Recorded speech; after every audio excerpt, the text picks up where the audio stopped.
Pozdravljeni. Zopet so na vrsti vaše pobude ter vprašanja. Danes si bomo skupaj ogledali, kdo je bila Marija de Villota in skupaj ugotovili, zakaj je še danes nekako prisotna na progah svetovnega prvenstva Formule E.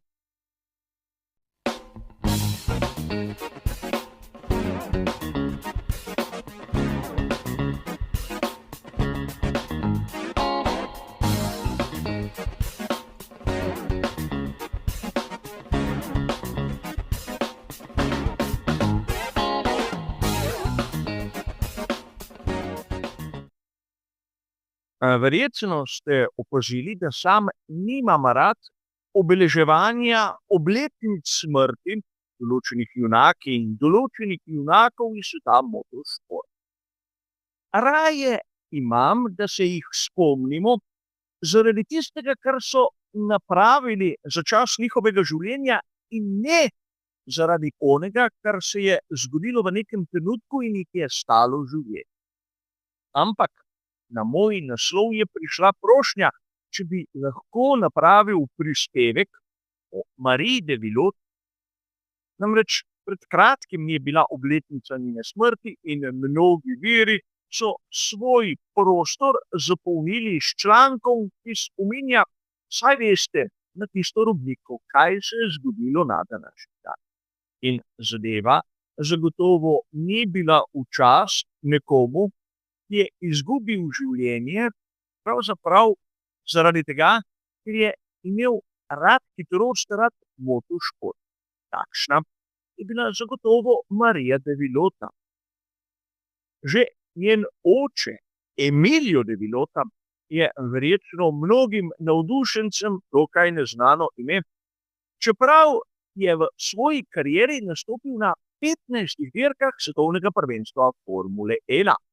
Večinoma na veliki nagradi Španije in nastopal je med letom 76 in 82.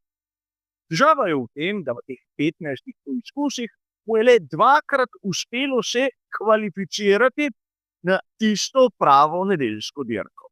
Nekoč smo imeli predkvalifikacije in kvalifikacije, ki so bile take v pravem pomenu besede, če ti ni uspelo se kvalificirati, pač na dirki nisi nastopil. In pika. A konec koncev ne moremo mimo dejstva, da tudi Marija de Villota, ukolikor pogledamo njene rezultate, ni bila nič izjemnega. Dirka tu, dirka tam, razne kategorije, brez kakšnih naslovov ali zmag. Med sezono 2009 in 2011 je nastopala v formuli Superlige, kar je bila nek čuden poizkus, da bi povezali motošport in nogomet v neko skupno kategorijo, pa ni rodila večjih uspehov. Tudi tu, bodimo iskreni, ni bilo kakšnih odmevnih rezultatov, ampak vseeno. 18. avgusta leta 2011 je dobila tisto priložnost, ki jo verjetno sanja vsak navdušenec motošporta, še posebej Formule E. Pri takratni ekipi Lotus Renault so ji dali na razpolago svoj R29 na testiranju v Franciji na znameniti progi Paula Ricarda. In Marija de Villota se je solidno odrezala. Govorilo se je celo, da bi lahko v naslednjem letu bila razvojna ali testna voznica pri takrat novo nastalim ekipi Lotus. Seveda iz tega ni bilo nič, to je kot običajno v svetu motošporta bolj za govorice, ampak lahko smo ugotovili, da njen menedžment ni vrgel puške v koruzo. Namreč 7. marca leta 2012 so objavili, kako so začeli sodelovanje z ekipo Marusha. In tu se je zgodilo tisto, kar je Marijo de Villoto morda postavilo v položaj, ki jo je na koncu stal življenja.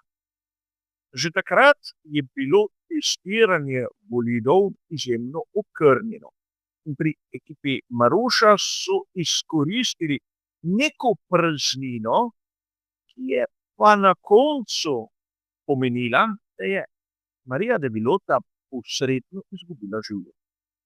Namreč, če je bilo testiranje na samih progah močno omejeno, testiranje na letališčih, torej v ravni črti, je še zmeraj dovoljevalo nekaj manevrskega prostora. 3. julija leta 2012 so pri ekipi Maruše organizirali prav takšno testiranje na britanskem letališču v Oxfordu. In šlo je v resnici za to, da so preizkusili to korelacijo, povezavo med podatki iz vetrovnika in onim, kar so dobili krat na vzletno pristajalni stezi. Ni šlo za nič drugega, kot da je nekdo vozil bolid po ravni črti na točno določeni hitrosti, praktično navzgor in navzdol. In ko so okrog 9:30 opravili takšno serijo poizkusov, je Marija de Villota zavila do mehanikov, da bi morali opraviti določene popravke, zbrati podatke in se pripraviti na naslednjo serijo. Zapeljala je pred garaže in takrat se je zgodila ena izmed najbolj bizarnih nesreč v svetu motošporta.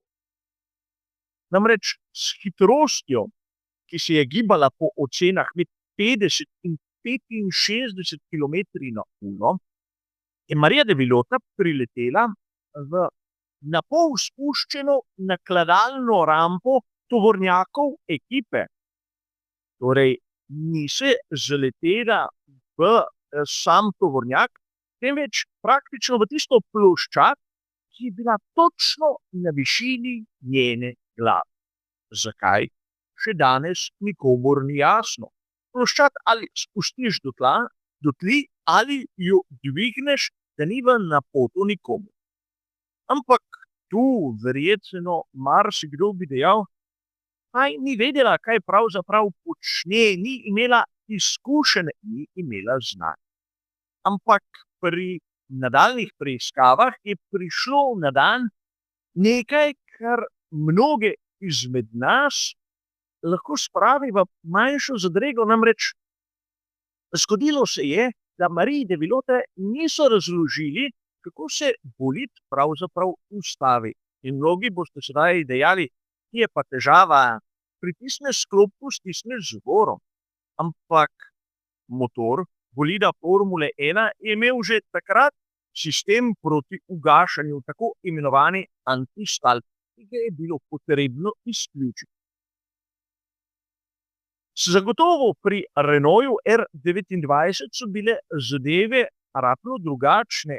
In ko se je ustavila Marija de Villota in nekako skušala oditi iz bolida, je njen motor kar naenkrat oživel in pognal bolid direktno v tisto ploščad.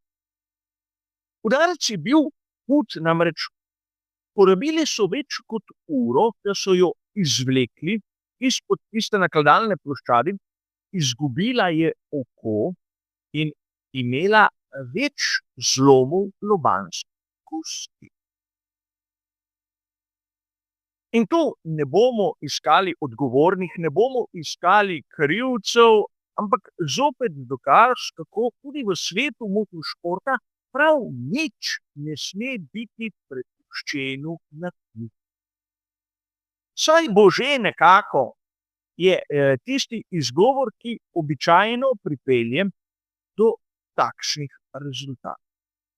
Ampak čeprav je bila nesreča huda in je v bistvu končala kariero Marije de Villota, španska voznica preživela.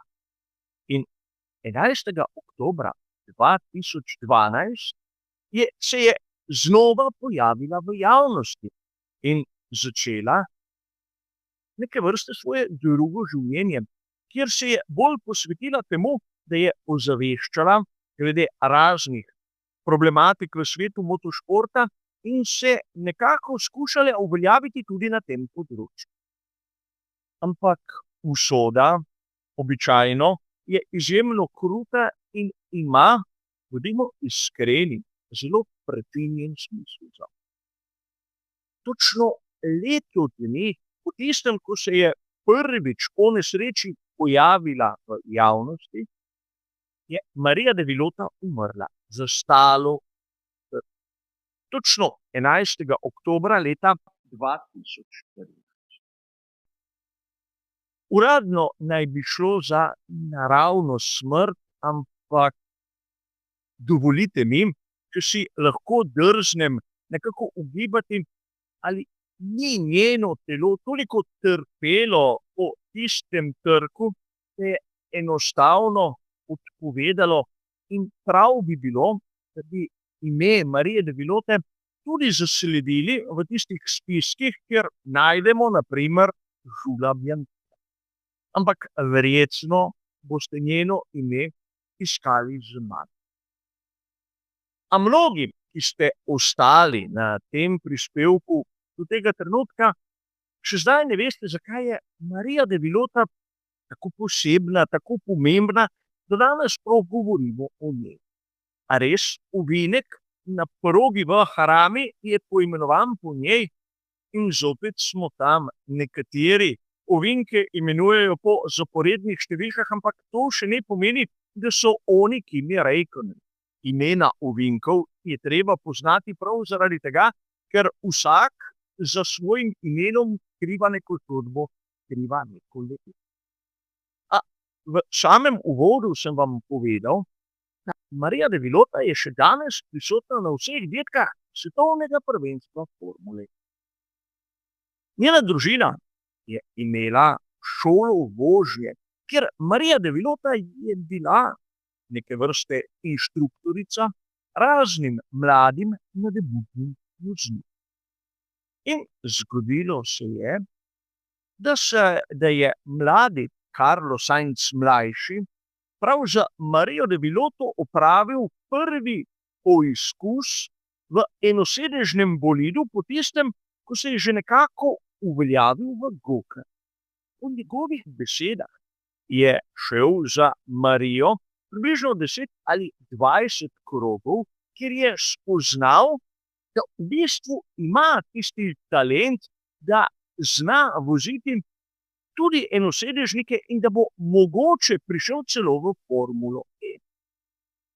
Nekaj, kar mu je nekako dalo dovolj samozaupanja v nadaljnjih bojih, in točno vemo, do kje je prišel. In verjetno mnogim ta zgodba ne pove absolutno nič, ampak to ni moj problem. Carlos Sainz mlajši še danes na svoji čeladi nosi zvezdo, simbol Marije de Villota. In mogoče ste ga opazili, mogoče pa tudi ne. Čeprav je zvezda podobna tistim, ki jo vidimo pri znani znamki oblačil v svetu motošporta, gre za simbol prav te španske vozile. In vkolikor mi ne verjamete, tu je fotografija Carlosa Sainza mlajšega, ko je po koncu sezone 2024 preizkusil bolid ekipe Williamsa, ko ni smel imeti nobenih reklamnih napisov. In poglejte, na zadnjem delu njegove čelade je praktično edina zadeva, ki izstopa, prav znak Marije de Villota.